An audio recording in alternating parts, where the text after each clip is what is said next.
souvent un test de make-up de mariée. Là, je vais faire un test de make-up d'été. Je prépare mon été. Déjà, bien évidemment, je vais mettre de la crème solaire. Celle-là, c'est la nouvelle de La Roche-Posay. Je vais mettre celle-là parce qu'elle a un SPF 50 et plus. Et ce que j'aime bien, c'est qu'elle est ultra légère. Donc, en dessous d'un make-up, c'est parfait. D'habitude, les crèmes solaires, elles sont ultra glowy, mais celle-là, elle est matifiante. Bien sûr, cet été, vous avez intérêt de me mettre de la crème solaire. Pour l'anti-cerne, je vais en mettre un qui hydrate et qui est mi-couvrant. Le but, c'est d'avoir le teint le plus léger possible. Parce que vraiment, perso, en été, je ne supporte quasi rien sur ma peau. Écoutez, il n'y aura pas de bronzer. Du coup, je vais prendre un blush assez pourpre comme ça. Je vais l'appliquer en forme de ligne.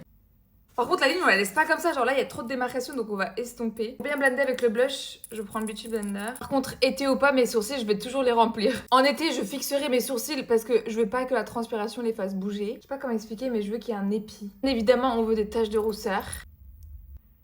Et là, j'ai un grain de beauté. Je veux qu'on le voit plus. Je vais m'en faire un là aussi. Ensuite, pour les yeux, je vais mettre un baume super glowy. Pour les lèvres, pour cette je vais mettre une encre à lèvres. Couleur pourpre, pareil que mon blush. Par contre, je vais le faire un peu dépasser. Un peu comme les coréennes. On recourbe les cils. Et voilà le make-up final. Même sans bronzer, je trouve que ça rend super bien. Écoutez, il y a de fortes chances que ce make-up soit le vainqueur pour cet été. Je suis trop fan.